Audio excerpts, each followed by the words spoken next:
I let my younger brother stay in my house, and he tried to take everything I owned. I never thought the person who would try to destroy my life would be my own brother.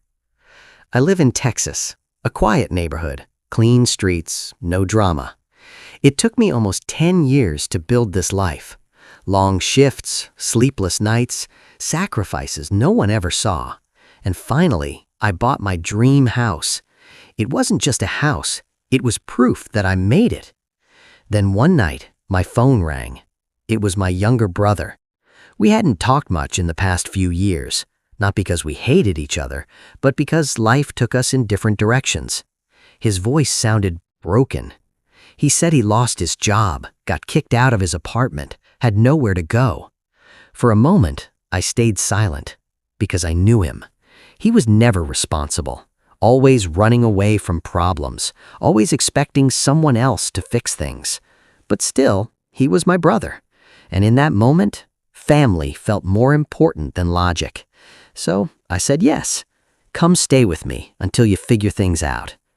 That one decision changed everything.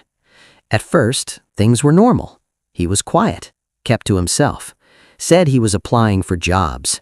I even helped him fix his resume, told him about openings nearby. Days turned into weeks, weeks turned into months, and slowly I started noticing things. He stopped talking about jobs. Every time I asked, he had an excuse. They didn't reply. I'm waiting for a call. I'll go tomorrow. Tomorrow never came. Then the strangers started showing up. At first, just 1 or 2 people. Then more. Late nights, loud voices, doors opening and closing at weird hours. It didn't feel like my house anymore. One night, I confronted him.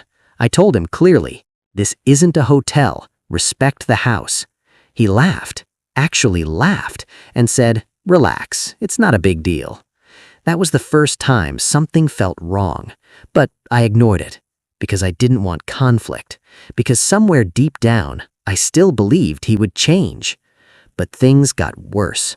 Bills started increasing, electricity, water, groceries, and then something I couldn't ignore. Money started disappearing.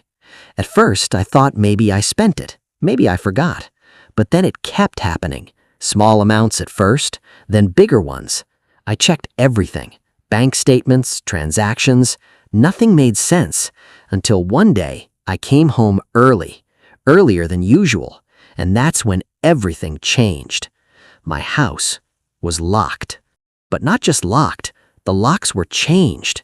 I stood there, staring at my own front door like a stranger. For a few seconds, my mind went blank. I tried my key again. It didn't work. That's when panic hit. I knocked. No answer. I called him. No response. Then I heard voices inside. People laughing, like nothing was wrong, like this wasn't my house. I felt something break inside me. I called the police. When they arrived, things got even worse. My brother opened the door, calm, relaxed, almost confident, and then he said something I will never forget. This is my house. I thought he was joking, but he wasn't. He showed them documents, papers with his name on it. Fake, but convincing. For a moment, even the police were confused. I had to prove that my own house belonged to me. That moment was the most humiliating experience of my life, standing outside while strangers walked inside like they owned everything. After hours of checking, everything finally came out. The truth. He had forged documents, tried to transfer ownership, used my trust to slowly take control. Every bill he paid, every paper he touched was part of his plan. It wasn't sudden. It was calculated, cold. And in that moment, I realized something painful. This wasn't desperation. This was betrayal. The police removed him, along with everyone he brought.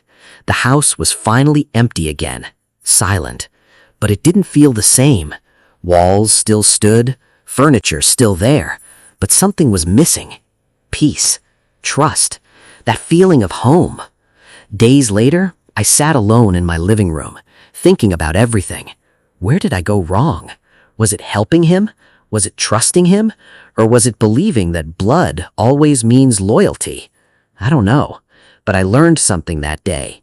Sometimes the people closest to you know exactly how to break you, not because they hate you, but because they know where it hurts the most. I changed the locks again, installed cameras, cut all contact, and moved on. But one thing never came back, that blind trust I once had, because now I know not everyone who calls you family actually is one.